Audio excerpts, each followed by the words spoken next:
My name is Alice Whitmore, and I'm 68 years old. 2 years ago, at my granddaughter's wedding, the one I paid $80,000 for, I found my place card at the reception. Instead of Alice Whitmore, grandmother of the bride, it read, "The old lady who pays for everything." My own son had approved this humiliation, treating me like nothing more than a walking ATM since my husband Robert passed away.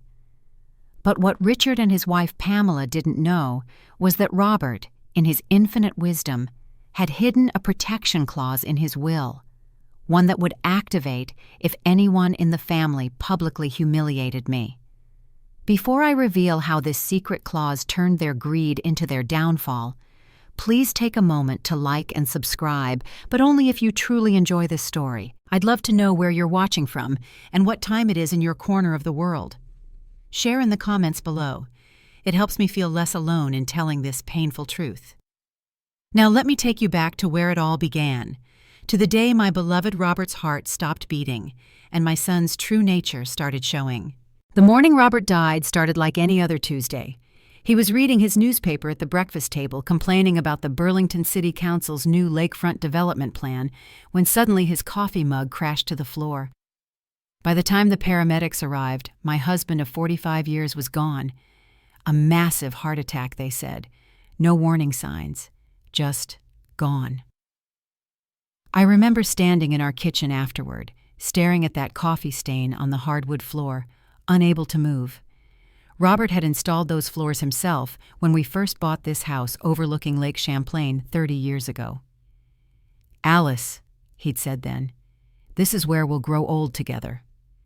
The cruel irony wasn't lost on me. I was growing old, just not with him. The funeral was a blur of black clothing and whispered condolences. But one moment stands out with crystal clarity. As I stood beside Robert's casket, accepting sympathy from his business associates, my son Richard appeared at my elbow. He was impeccably dressed in his $1,000 suit, the one I'd bought him for his promotion to senior partner at his law firm. "Mom," he said, not quite meeting my eyes, "we need to discuss Dad's estate. The will reading is tomorrow, but I think we should talk about the financial transition beforehand." Financial transition. My husband's body wasn't even in the ground yet, and Richard was already talking about money. I noticed Martin Reynolds, Robert's lawyer and longtime friend, watching us from across the room. He seemed to want to approach me, but Richard's presence apparently deterred him. Martin just nodded sadly and mouthed, "Call me." 3 days after the funeral, Richard returned with his wife Pamela. She swept into my house, my empty, too quiet house, with her designer heels clicking on Robert's floors and her perfectly manicured nails gesturing dramatically. "Oh, Alice," she cooed, air-kissing my cheeks. "You poor thing, all alone in this big house. Richard and I were just saying how overwhelming this must be for you." They'd brought their daughter Sophia, my youngest granddaughter, who sat silently on the couch, absorbed in her phone. At 21, she barely acknowledged my existence anymore, so different from the little girl who used to bake cookies with me every Sunday. "Mom," Richard began, settling into Robert's leather chair. I winced seeing him there. "Pamela and I want to help you through this transition. Dad left considerable assets, but managing them can be complicated. As your son and a lawyer, I think I should oversee things." The first request came 2 weeks later. Richard needed $50,000 for what he called a can't-miss investment opportunity. He presented it as though he was doing me a favor, helping my money grow. "Dad would want the family wealth to be productive, not just sitting in accounts," he said. I was drowning in grief, barely able to get out of bed most mornings. The house felt like a mausoleum, every corner holding a memory of Robert. So when Richard promised this investment would secure everyone's future, when Pamela assured me they only wanted to help, I signed the check. It was easier than arguing, easier than thinking. Looking back, I should have seen the pattern starting. The weekly visits that always ended with financial advice. The subtle suggestions that I was too old, too grief-stricken, too overwhelmed to handle things myself. Pamela started showing up with Sophia more often, though my granddaughter remained glued to her phone, only speaking when prompted. "Grandma's doing better," Pamela would tell people on the phone, loud enough for me to hear. "We're taking care of everything for her." Taking care of everything. Those words would come to haunt me, but at that moment, still reeling from loss, I mistook their greed for concern. After all, what kind of mother suspects her own son of exploitation? What kind of person questions family when they're the only ones showing up? But there was one person who saw through it all, someone I wouldn't fully appreciate until much later. Someone I wouldn't fully appreciate until much later turned out to be my grandson Michael, Richard's eldest child. But I'm getting ahead of myself. First, let me tell you how my son and his wife slowly tightened their grip on my life. It started with small suggestions. "Mom, this house is too big for one person," Richard said during one of his increasingly frequent visits. "The maintenance alone must be overwhelming." Pamela would nod sympathetically, her diamond earrings catching the light. Earrings I later learned were purchased with my investment money. 6 months after Robert's death, they presented their plan. "We found the perfect apartment for you," Pamela announced, spreading glossy brochures across my kitchen table. "It's in a senior living community, not assisted living," she added quickly, seeing my expression. "Just a nice, manageable space with people your age." The apartment was a cramped 2-bedroom in a building that smelled like industrial disinfectant and loneliness. "It's safer," Richard insisted, "and we'll be able to check on you more easily." What he meant was, control me more easily. They moved me out of my lake house within a month, promising to maintain it as a family property. I later discovered they'd been renting it on Airbnb for $3,000 a week during tourist season. The financial management became more aggressive. Pamela appointed herself as my shopping assistant, insisting on reviewing all my purchases. "We just want to make sure you're not being taken advantage of," she'd say, while scrutinizing my grocery receipts like a forensic accountant. They set up a joint bank account for convenience, gradually transferring my funds into it. Richard would show me complicated spreadsheets, talking fast about portfolio diversification and tax strategies until my head spun. "Just trust me, Mom. I'm a lawyer. I know what's best." $300,000 disappeared in the first year. Investments, Richard called them. "Management fees," Pamela explained. I started needing their permission to buy a new winter coat. Then, on a rainy Thursday evening, I heard a soft knock at my apartment door. Michael stood in the hallway, soaking wet, looking nothing like his father's polished image. "Grandma," he said quietly, "can I come in? I'm worried about you." Michael was 26, working at a small tech startup, the family disappointment, according to Richard. "Wasting his potential," Pamela always said. But that night, he was the first person in months to ask how I was actually feeling. "They're taking advantage of you," he said bluntly, after I'd made him tea. "Dad's been bragging at the country club about his new boat, bought with investment returns, he claims. Mom just opened her 3rd spa location." I wanted to defend them, to say he must be mistaken, but deep down I knew. The way they'd isolated me from my friends, always too busy to drive me to my book club. The way they'd convinced me I was too fragile to manage my own affairs. The way Sophia had been coached to barely acknowledge me, as if I was already a ghost. "What can I do?" I asked Michael, feeling older than my years. "They're family." "Family doesn't treat family like an ATM," he said firmly. "Grandpa would be furious if he knew." Grandpa, Robert. My chest tightened thinking about how disappointed he'd be. But Michael didn't know the half of it yet. None of us did. The next morning, Sophia's wedding invitation arrived. Or rather, it didn't. Pamela brought it over, having accidentally opened it first. "Oh, we're handling all the wedding planning," she said breezily. "No need to burden you with details." But I caught a glimpse of the invitation list on her phone when she set it down. My name wasn't among the principal family members listed. I was there, somewhere, but not as grandmother of the bride, not as family matriarch, just there. "By the way," Richard said, appearing from my kitchen where he'd been checking my medications, "the wedding venue needs a deposit. $80,000 should cover everything. We'll handle the transfer from your account." $80,000 for a wedding where I wasn't even properly acknowledged as family. My hands trembled as I signed the authorization, not from age or frailty, but from a rage I didn't yet know how to express. Something had to change. Something would change. I just didn't know that Robert had already set those wheels in motion from beyond the grave. The wheels Robert had set in motion were about to reveal themselves, though I wouldn't understand their significance until that horrible day at Sophia's wedding. But first, I had to endure more humiliation disguised as family concern. 2 weeks before the wedding, I called Pamela to ask about my dress. What color should I avoid? I don't want to clash with the wedding party. "Oh, Alice," she said with that fake sweetness that made my teeth hurt. "Don't worry about any of that. We've got everything handled. Just wear something comfortable." Comfortable. Not elegant, not grandmother appropriate. Comfortable, like I was attending a casual backyard barbecue instead of my granddaughter's wedding at the Lakeside Grand Hotel, the venue my money was paying for. I decided to go shopping anyway. At the boutique downtown, I ran into Martha Henderson, an old friend from my teaching days. "Alice, I haven't seen you at book club in ages. We've missed you." "I've been busy," I lied, not wanting to admit that Richard had convinced me I was too fragile for evening drives. "Well, you must be excited about Sophia's wedding. Such a beautiful venue. Jim and I received our invitation yesterday, the gold embossed ones. Very elegant."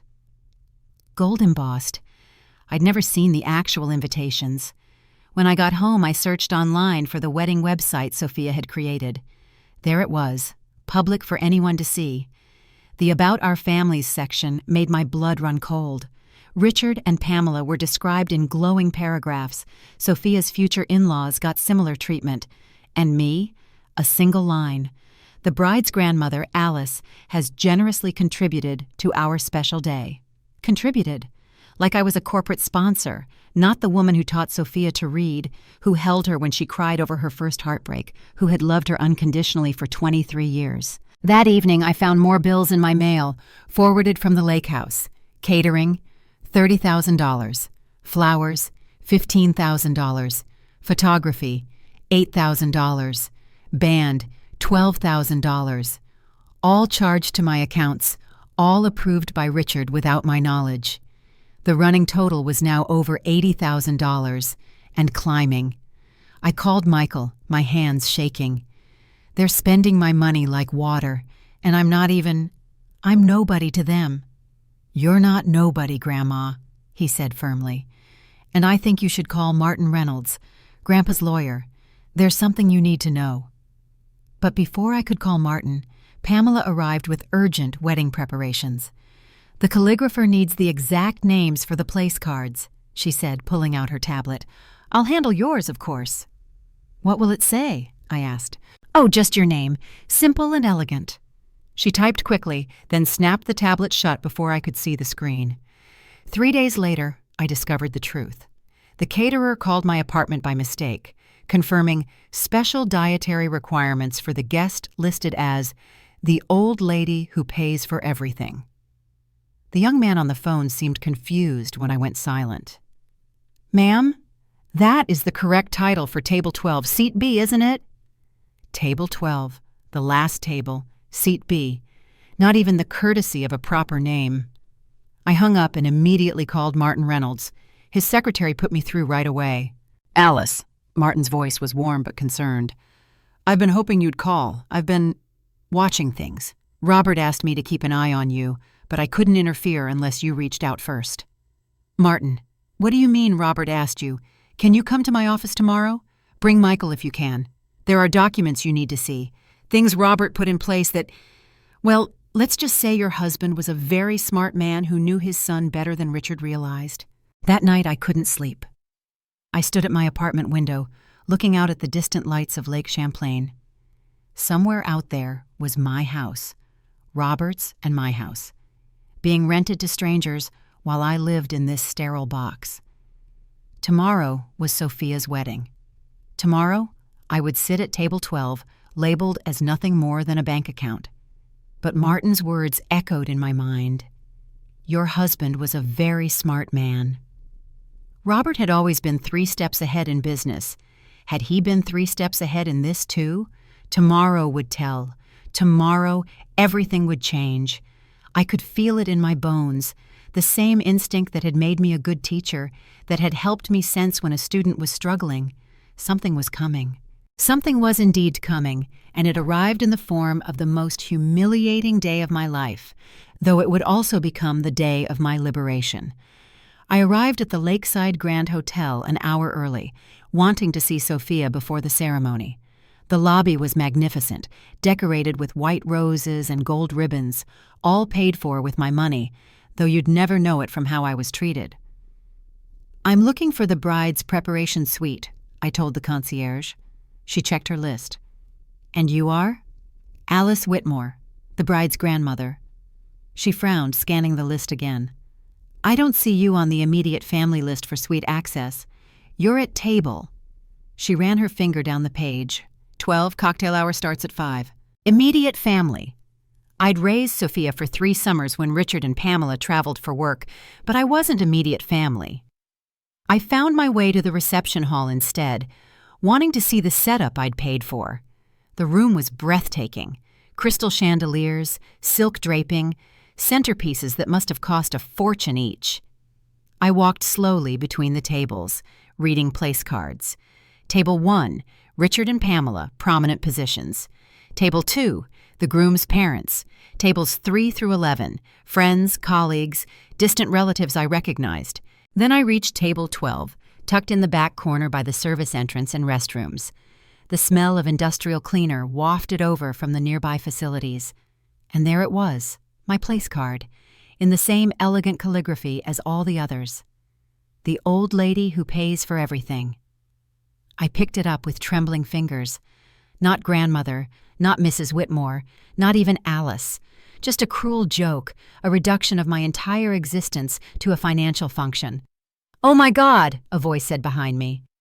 I turned to find a young woman, one of Sophia's bridesmaids. She was staring at the card in my hand, her phone already out. "That's horrible! Is that supposed to be funny?" Before I could answer, she'd snapped a photo. Within minutes, I heard whispers spreading through the arriving guests. People were looking at me with a mixture of pity and second-hand embarrassment. Some were taking pictures of the place card I'd set back down, sharing the cruel joke with others. The ceremony itself was beautiful, I suppose. I sat in the 5th row, despite being the bride's only living grandparent. Richard and Pamela were in the front row, of course. During the photographer's family shots, I was included in exactly one photo, the extended family shot with 30 other people. But it was during the reception that the true humiliation peaked. Richard stood to give his father of the bride speech, champagne glass in hand, his voice carrying across the room. "Sophia has always been blessed with support," he began, smiling at the crowd. "From her mother and me, of course, but also from others who've contributed to making this day possible." He paused, gesturing vaguely in my direction. "We're grateful to all our sponsors for their generosity." Sponsors, not family. Sponsors. "Particularly," Pamela chimed in, standing beside him, "those who understand that their role is to support the next generation's success. After all, what else is money for at a certain age, right?" Nervous laughter rippled through the crowd. I felt hundreds of eyes on me, some sympathetic, others amused. A few people were discreetly recording on their phones. The final blow came during Sophia's bride's speech. She thanked everyone, her parents, her new in-laws, her bridesmaids, her college roommate who'd flown in from Seattle, everyone except the grandmother who'd helped raise her. When she finished with, "And thanks to everyone else who made this day possible," she didn't even look in my direction. I sat at table 12, pushing expensive food around my plate, listening to the bathroom doors bang open and closed beside me. The couple at my table, distant relatives of the groom, tried to make small talk, but kept glancing at my place card with barely concealed fascination. "So," the woman finally asked, "is that card some kind of inside joke?" "Yes," I said quietly. "The joke is on me." Michael appeared at my elbow during the dancing. I hadn't even known he was invited. He wasn't at the ceremony. "Grandma," he said urgently, "we need to go, now." "I can't leave." "Yes, you can. Martin Reynolds is here. He saw everything. He has photos, videos, witness statements. Grandma, this is exactly what Grandpa warned him might happen." "What are you talking about?" Michael helped me to my feet, his face flushed with anger. "The protection clause, Grandma. In Grandpa's will, if any beneficiary publicly humiliates you, they forfeit their inheritance. Martin's been documenting everything tonight. This place card, these speeches, Pamela's comments, they just lost everything." I looked across the room at Richard and Pamela, laughing with their country club friends, probably already planning how to spend more of my money. They had no idea what was coming. "Come on," Michael said gently. "Martin's waiting in the lobby. It's time you learned what Grandpa really put in that will." Martin Reynolds stood in the hotel lobby like an avenging angel in a three-piece suit. At 72, Robert's best friend and lawyer still cut an imposing figure. His usually kind eyes were hard as flint. "Alice," he said, taking my hands in his, "I'm so sorry you had to endure that, but I need you to know, Robert predicted this might happen. He prepared for it." We sat in a quiet corner of the lobby bar, away from the wedding reception's noise. Martin pulled out a leather portfolio, his movements deliberate and careful.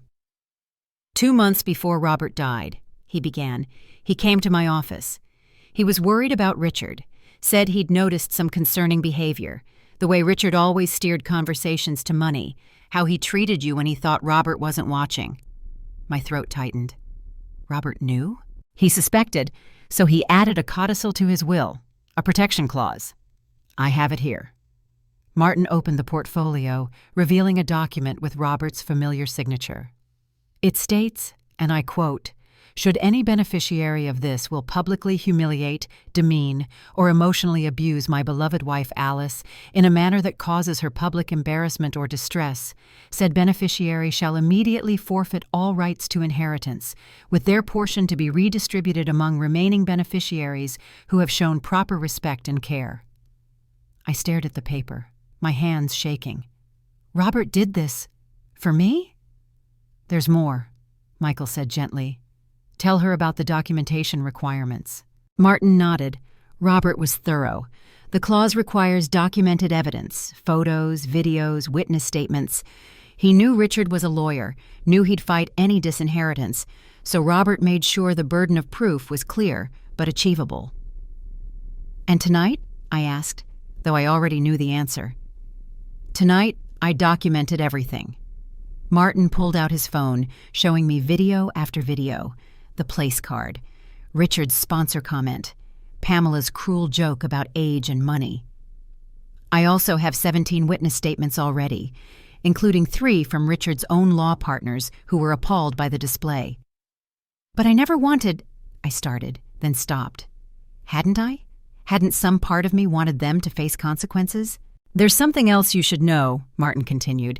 "The investigation into your finances that Michael requested, Richard and Pamela have taken approximately $1.2 million from you in the past 2 years through various investments and fees.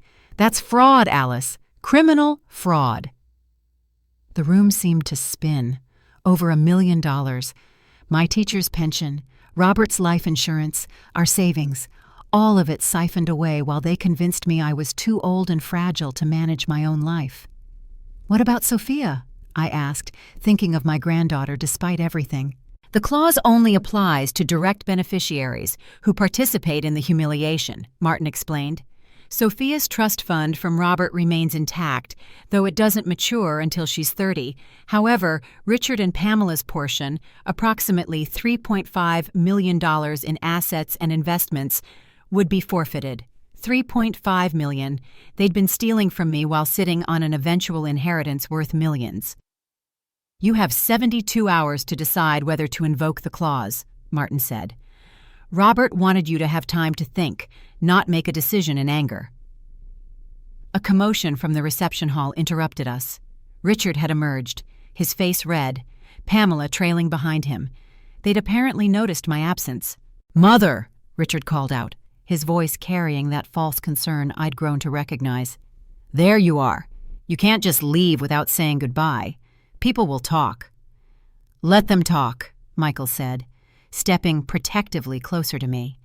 Richard's eyes narrowed as he noticed Martin. "Reynolds? What are you doing here?" "Documenting," Martin said simply, holding up his phone. Your mother's place card made for particularly interesting evidence. The color drained from Richard's face. Evidence of what? Mother, what is this about? For the first time in 2 years, I stood straight, looking my son directly in the eye.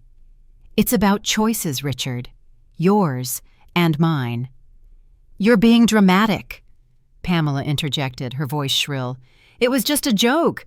Everyone knew it was a joke. Did they? Martin asked, showing them his phone screen. Because I have several videos of guests expressing shock and disgust.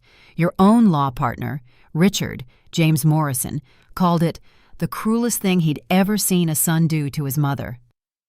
Richard grabbed for the phone, but Martin pulled it back. I wouldn't, counselor. That's evidence in a potential fraud investigation. Fraud?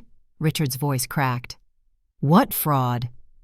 The $1.2 million you've taken from your mother under false pretenses, Michael said. We have all the records, the fake investments, the management fees for properties you've been renting out, the money you've siphoned from her accounts. I watched my son's face cycle through emotions, shock, anger, fear, and finally rage. You ungrateful! He started toward me, but Martin stepped between us. I'd think very carefully about your next words, Richard, Martin warned. Your mother has a decision to make in the next 72 hours. I suggest you don't make it easier for her. But looking at Richard's face, twisted with anger, not a trace of remorse or love, I realized the decision was already making itself. At that moment, standing in that hotel lobby, I felt something I hadn't experienced in 2 years. Power. The power to choose my own worth. Can you imagine discovering your family sees you as nothing but a bank account? I need to know I'm not alone in this.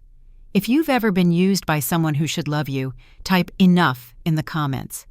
Your stories give me strength to share mine. And please, if this resonates with you, hit that subscribe button and the notification bell. Not for me, but for everyone who needs to hear that they deserve respect, regardless of their age or bank balance. Now let me tell you what happened in the 48 hours that followed, because Richard and Pamela weren't done with me yet. In fact, they were just getting started. The morning after the wedding, they showed up at my apartment at 7 a.m. using the spare key they'd insisted on keeping for emergencies.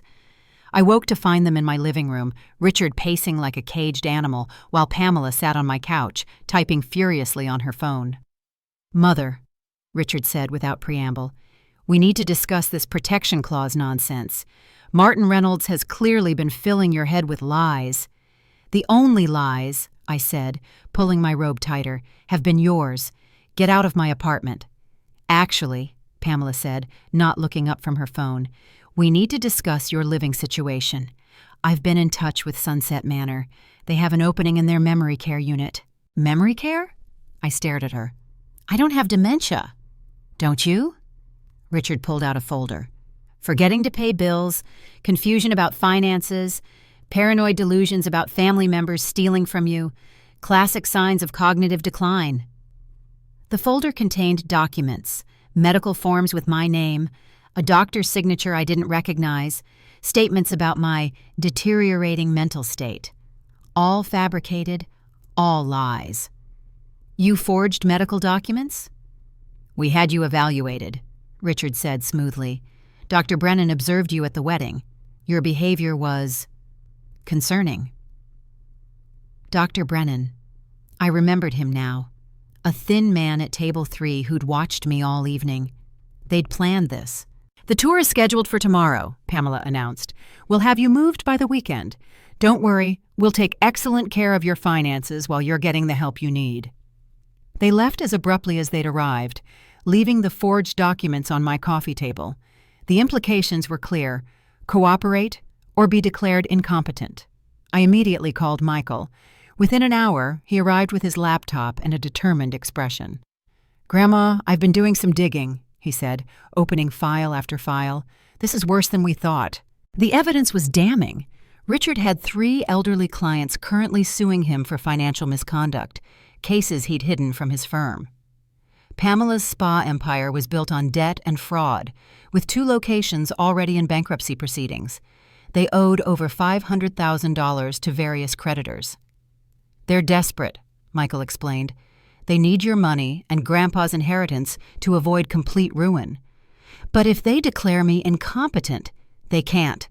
I've already contacted Dr. Sarah Mitchell, the leading geriatric psychiatrist in Burlington. She's agreed to evaluate you today, provide a real assessment, and Martin has filed an emergency injunction preventing any change to your living situation without court approval." That afternoon, Dr. Mitchell conducted a thorough evaluation. "Mrs. Whitmore," she said afterward, "you're one of the sharpest 70-year-olds I've examined. There's absolutely no sign of cognitive decline. What you're experiencing is emotional abuse and financial exploitation." As evening fell, my phone rang constantly. Richard, Pamela, even Sophia, all leaving increasingly frantic messages. The 72 hours were ticking down, and they knew it. Then, Michael discovered something that changed everything. "Grandma, look at this." He showed me his laptop screen, Robert's email account, which Michael had legal access to as the IT administrator for Robert's former company. Grandpa sent himself a video 2 weeks before he died.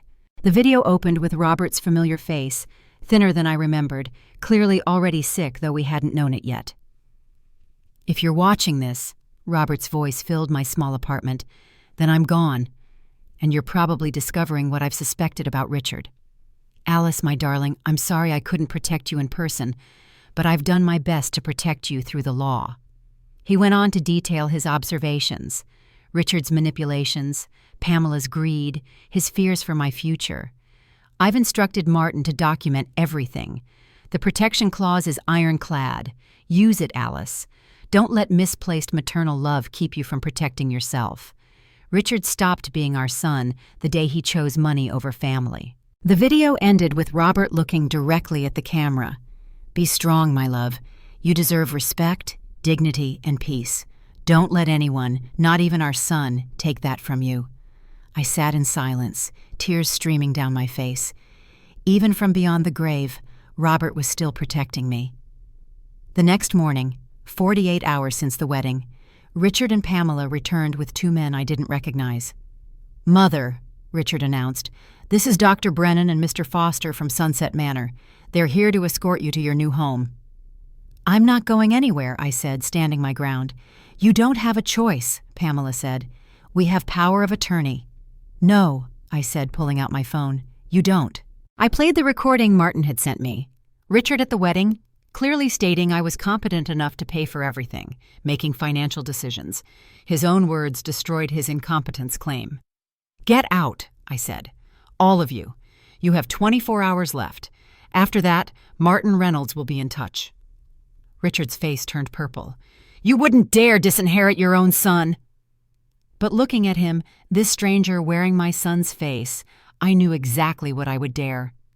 What I would dare was something I never imagined, choosing truth over blood. But first, Michael had more revelations that would shake me to my core. "Grandma," he said after Richard and his entourage left, "there's something else you need to see. I've been investigating Dad's finances for months, ever since Grandpa died."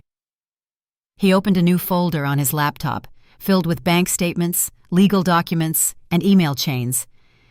"Dad didn't just start stealing from you after Grandpa died. It's been going on for years." The evidence was overwhelming. Forged checks from my account dating back 5 years, unauthorized credit cards in my name with massive debts, investment accounts opened and drained without my knowledge. Richard had been siphoning money throughout Robert's illness when we were distracted by hospital visits and treatments. "How much?" I whispered. "Total? Including the past 2 years? Close to $2 million. $2 million, my entire life savings, my security, my independence, all stolen by my own son while he smiled at Sunday dinners and called me Mom." "There's more," Michael said gently. "I found Dad's emails with Pamela. They've been planning this for years. Look." The email chain was dated 3 years ago, when Robert first showed signs of heart problems. Pamela had written, "Once your father passes, your mother will be vulnerable. We move her somewhere manageable, take control of assets. She's old, trusting. It'll be easy." Richard's response chilled me. Already setting groundwork. Dad suspects nothing. Mom certainly doesn't. By the time Dad's gone, we'll have everything in place. They'd planned my husband's death like a business opportunity, planned my isolation, my dependence, my humiliation. But Grandma, Michael continued, Grandpa knew. Look what I found in his company files. It was a private investigator's report, dated 6 months before Robert's death. He'd hired someone to investigate Richard's activities. The report detailed everything: the stolen funds, the elderly clients Richard had defrauded, Pamela's failing businesses, their massive debts. Grandpa knew everything, Michael said. That's why he created the protection clause. He was trying to give you a weapon to fight back. I thought about Robert's final months, how he'd insisted on updating his will, how he'd met privately with Martin Reynolds multiple times. He'd been preparing for war while pretending everything was normal, protecting me even as his heart was failing. Michael, I asked, why are you helping me? Richard is your father. Michael's face hardened. He stopped being my father when I was 15. You remember when I lived with you and Grandpa that year? I did remember. Richard and Pamela had said it was because Michael was difficult, needed structure. But now Michael told me the truth. I caught Dad stealing from Grandpa's company. When I confronted him, he threatened to send me to military school if I said anything. But I told Grandpa anyway. That's why Grandpa insisted I live with you two. He was protecting me from them. Robert never told me. He didn't want to hurt you. You still had hope that Dad would change. But Grandpa made me promise something before he died. He said, "Take care of your grandmother. When the time comes, she'll need someone she can trust." My phone buzzed. A text from Martin. "Alice, urgent. Richard just filed an emergency competency hearing, scheduled for tomorrow morning. He's claiming you're having delusions, making rash decisions. Judge Harriet Coleman presiding." Judge Coleman. I knew that name. She was a regular at Richard and Pamela's country club, had attended their anniversary party last year. "They're trying to ram this through with a friendly judge," Michael said, reading the text. "If they get you declared incompetent before the 72 hours are up, the protection clause won't matter." But Martin had anticipated this too. His next text read, "Already filed motion to recuse Coleman due to conflict of interest. Also submitted Dr. Mitchell's evaluation and Robert's video as evidence. Richard doesn't know about the video yet." That evening, as the deadline approached, I sat in my apartment looking at photo albums. Pictures of Richard as a baby, his first day of school, his law school graduation. When had my sweet boy become this stranger? Or had he always been this way, and I'd been too blind to see it? Michael found me there, surrounded by memories. "Grandma, are you okay?" "I'm looking for signs," I said. "Something I missed. Some moment when I could have changed things." "This isn't your fault," Michael said firmly. "Dad made his choices. Pamela made hers. Even Sophia, as much as it hurts, made hers. You didn't fail them. They failed you." He was right. I'd spent 2 years believing I was the problem. Too old, too frail, too incompetent. But I wasn't the one who'd lied, stolen, manipulated. I wasn't the one who'd reduced a mother to a credit card, a grandmother to a joke. My phone rang. Martin Reynolds. "Alice," he said, "I just received word. Richard's been arrested. 3 of his elderly clients filed criminal charges this afternoon. The FBI is now involved. He won't be at tomorrow's hearing because he'll be in federal custody."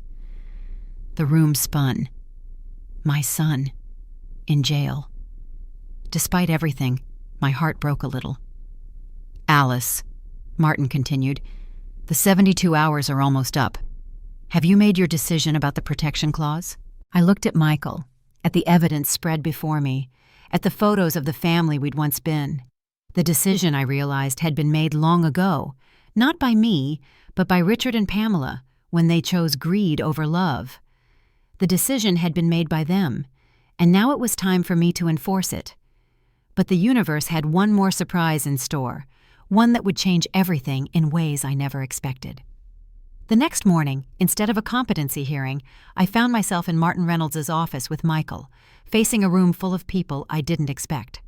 FBI agents, state prosecutors, and surprisingly, 3 elderly women I recognized from Richard's client files. Mrs. Whitmore, Agent Sarah Coleman introduced herself, ironically sharing a last name with the judge who'd been removed from my case. We've been investigating your son for 18 months. These women, Mrs. Chen, Mrs. Rodriguez, and Mrs. Patterson, came forward after seeing what happened at your granddaughter's wedding. Mrs. Chen, a dignified woman in her 80s, spoke first. Someone posted a video online of your place card, dear, the old lady who pays for everything. When I saw it, I knew you were another victim. Richard did the same to us, isolated us, stole from us, tried to have us declared incompetent when we questioned him. But you fought back, Mrs. Rodriguez added. Your grandson Michael had been quietly helping us gather evidence for months. We just needed one more victim to come forward to establish a pattern for federal charges. Michael squeezed my hand. I didn't tell you because I didn't want to get your hopes up, but we've been building this case, waiting for the right moment. Martin cleared his throat. Alice, it's time. The 72 hours are up. What's your decision on the protection clause? I stood, feeling strength I hadn't experienced in years. Activate it, all of it. Martin smiled, pulling out a thick folder. Then I have the pleasure of informing you that Richard and Pamela's inheritance, $3.5 million in assets, investments, and future trusts, is hereby forfeited. Per Robert's instructions, it will be redistributed as follows.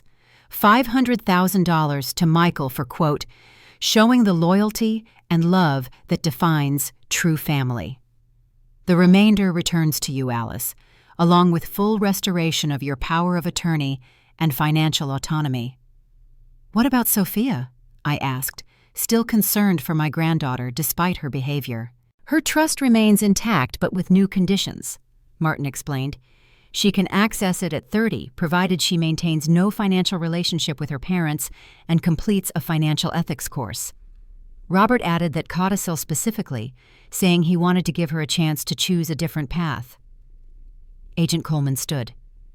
Mrs. Whitmore, with Richard in federal custody and these new charges, he's facing 15 to 20 years. Pamela is being arrested as we speak for conspiracy and fraud. Their assets will be frozen, their properties seized. The weight of it hit me. My son, my daughter-in-law, their entire life, destroyed. But then I remembered the email Pamela had written. She's old, trusting. It'll be easy. There's one more thing, Martin said, his eyes twinkling. Robert left you a letter to be opened only after you activated the protection clause. With shaking hands, I opened the envelope. Robert's handwriting blurring through my tears. My dearest Alice, if you're reading this, you've done the hardest thing a mother can do. Chosen yourself over a toxic child. I'm proud of you. I knew about Richard's nature years ago but hoped I was wrong. When I realized I wasn't, I put everything in place to protect you. The protection clause, the documentation requirements, even ensuring Michael would be there for you. All of it was to give you the power to fight back when I couldn't be there to fight beside you. Richard stopped being our son the day he saw us as marks instead of parents. Don't mourn who he's become. Celebrate that you're free from it. You have so much life left to live, my darling. Don't waste it on guilt.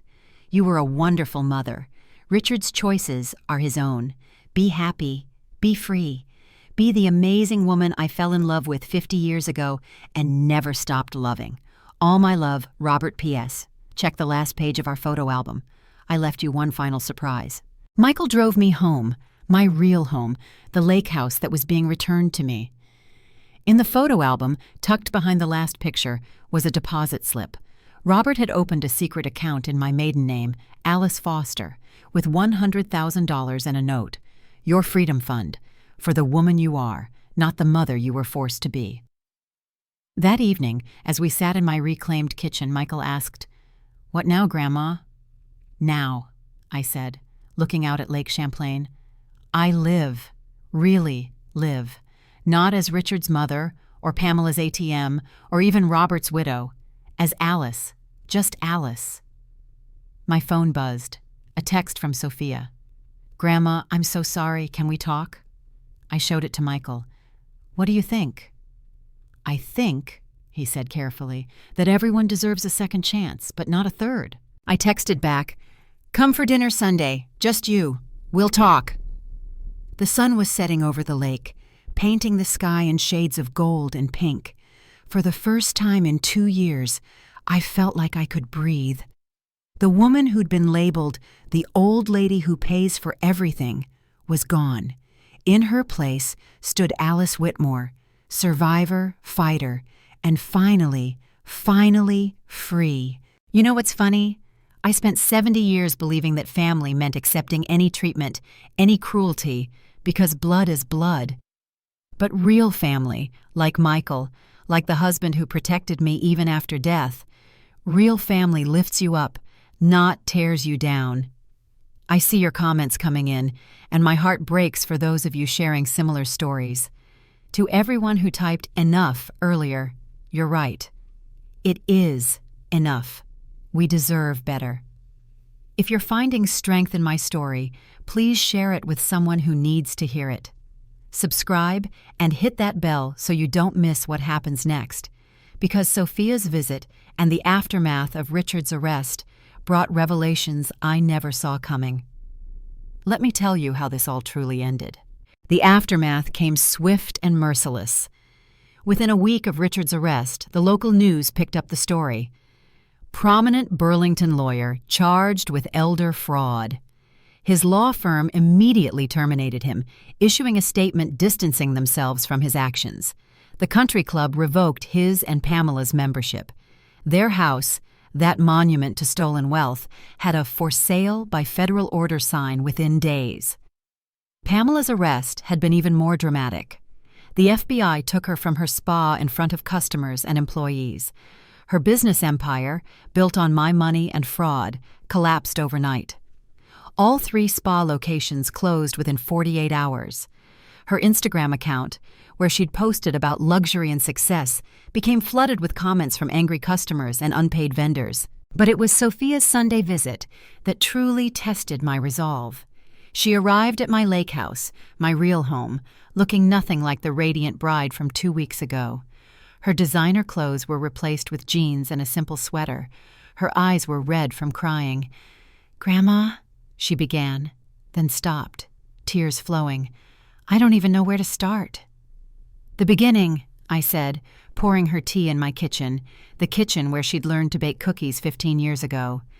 "They made me do it," she said. "The place card, ignoring you at the wedding. Dad said if I didn't go along with it, they'd cut off my college funding, cancel the wedding. Mom said you were old, that you didn't really care about recognition, just wanted us to be happy. And you believed that?" Sophia's face crumpled. "No, I knew it was wrong. But I was scared, Grandma. They've controlled everything my whole life. When I was younger and spent summers with you, those were the only times I felt free. But they told me you were getting senile, that you needed to be managed.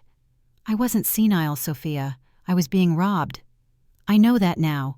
When I saw the video of your place card online, read the comments from strangers defending you, calling out our cruelty, I was so ashamed. Then when Dad got arrested, Mom called me screaming, blaming me for not playing along better, saying if I'd been more convincing at the wedding, none of this would have happened." She pulled out her phone, showing me text messages from Pamela, vicious, blame-filled rants that made my stomach turn. This was how they'd always treated her, I realized. The control, the manipulation, the conditional love. "Where are you living now?" I asked. "With my husband's parents. They're shocked by everything. They had no idea what my parents were really like. Mom had told them you were difficult, possibly senile, that they were caring for you out of duty." We sat in silence for a moment, the weight of 2 years of lies between us. "Grandma," Sophia said finally, "I don't want their money. The trust fund Grandpa left me. I don't want it if it comes from hurting you." "That money is yours from your grandfather," I said firmly. "But it comes with conditions now. You need to complete a financial ethics course, and you can't have any financial relationship with your parents." "I don't want any relationship with them," she said quietly.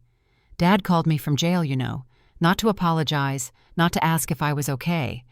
He wanted me to testify that you were showing signs of dementia at the wedding." The apple didn't fall far from the tree, but sometimes apples could roll away from the rot. "What about your brother?" I asked. "What about Michael?" Sophia's face brightened slightly. "He's been amazing. He helped me understand what really happened, showed me the evidence of what Mom and Dad did. He's the one who convinced me to come today." Michael had been protecting both of us, I realized. My quiet, thoughtful grandson who'd chosen integrity over his parents' approval. "I want to earn your forgiveness, Grandma," Sophia said. "Not expect it, not demand it. Earn it." "Then start by living differently than they did," I said.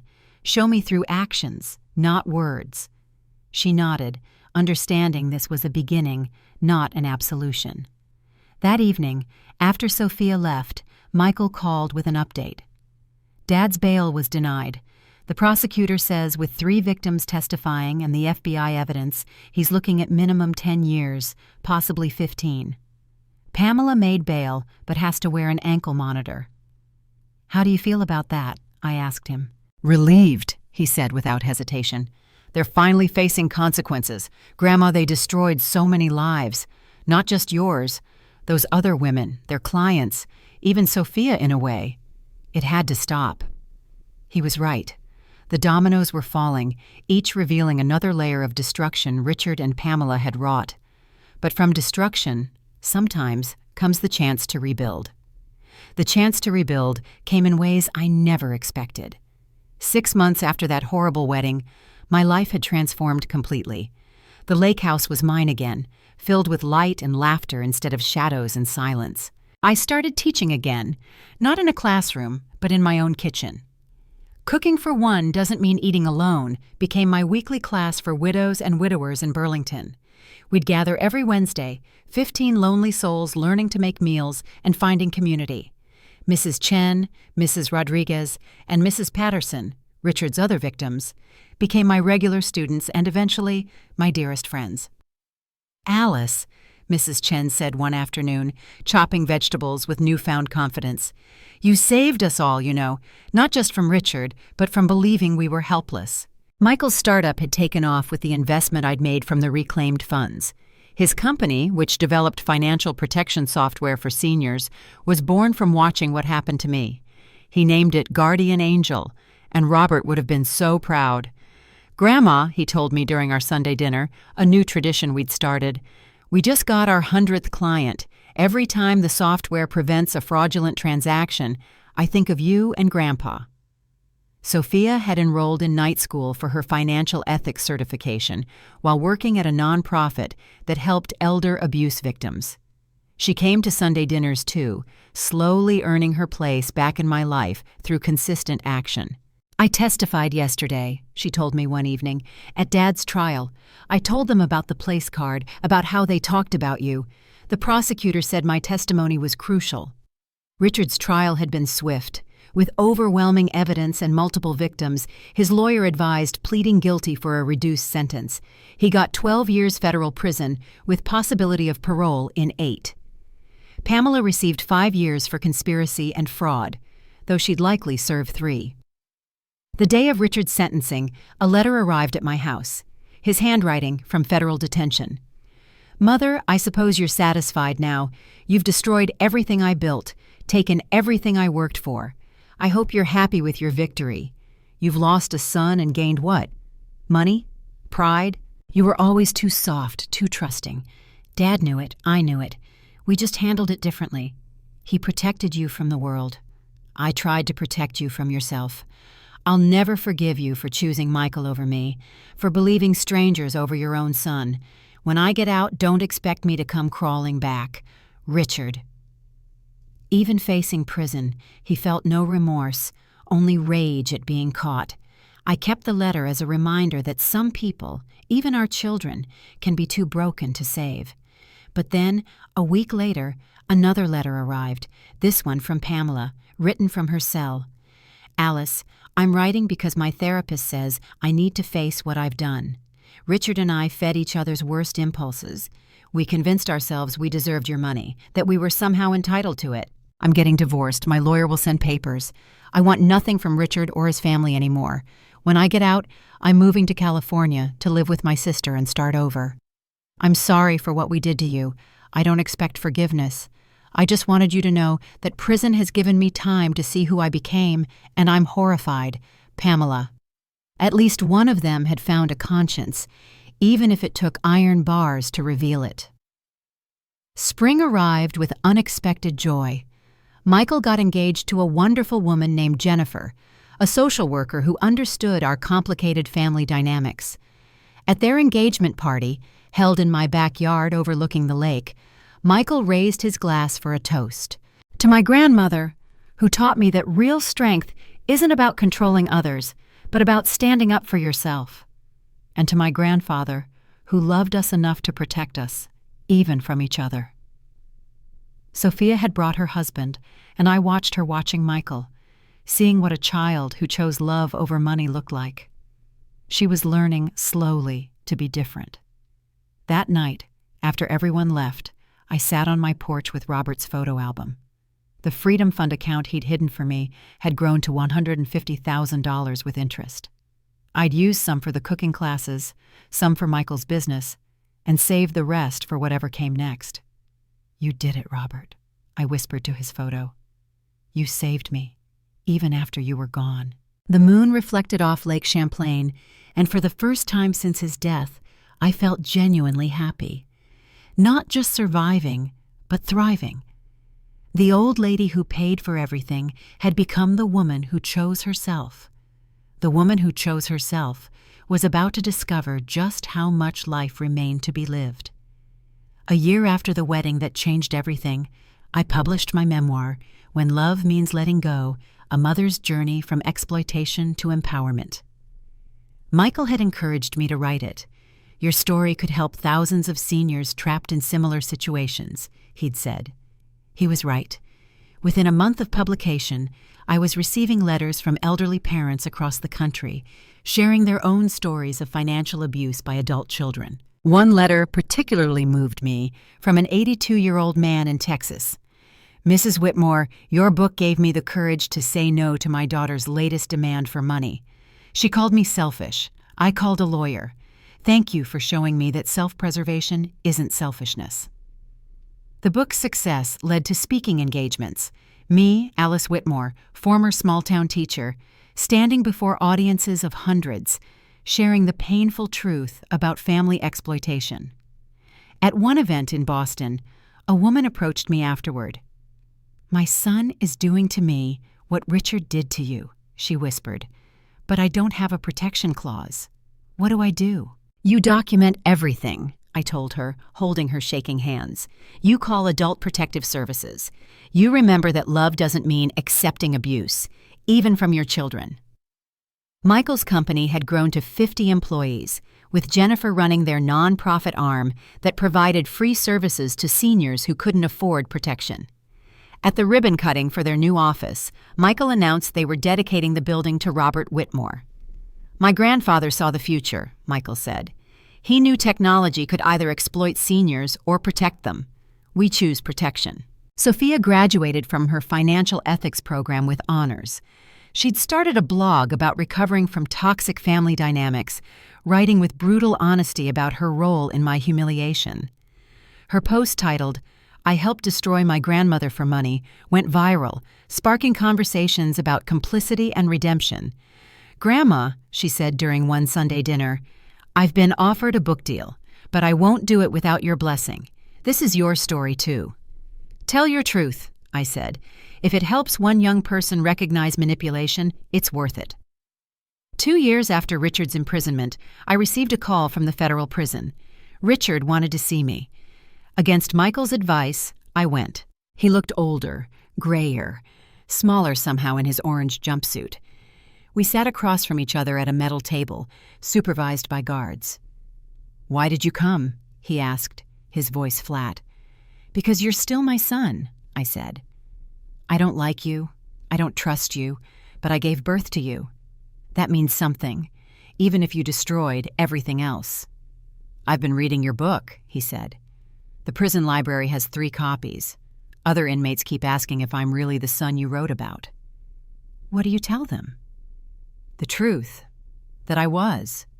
He paused. "That I am." We sat in silence for a moment before he spoke again. Pamela wrote to me. She's in therapy, says she's found clarity, says we were toxic together, brought out each other's worst impulses. Do you agree? He laughed bitterly. I think we were exactly who we chose to be. I wanted money more than family. I got what I deserved. It wasn't an apology, but it was acknowledgement. More than I'd expected. Michael's getting married next month, I said.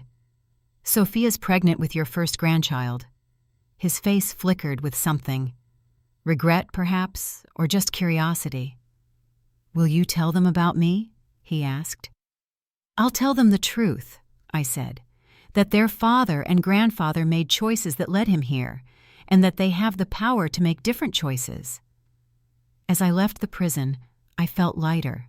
Not because Richard had changed, he hadn't, not really, but because I'd faced him without fear, without guilt, without the desperate need for him to love me back.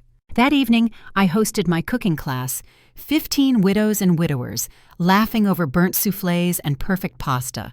Mrs. Chen had brought her grandson, who was worried about her living alone. This is my family now, she told him, gesturing around the room. We look out for each other.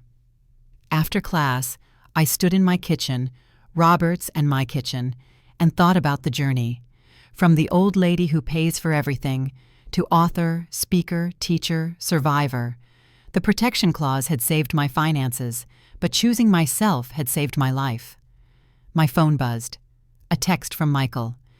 Grandma, Jennifer's pregnant. You're going to be a great grandmother again.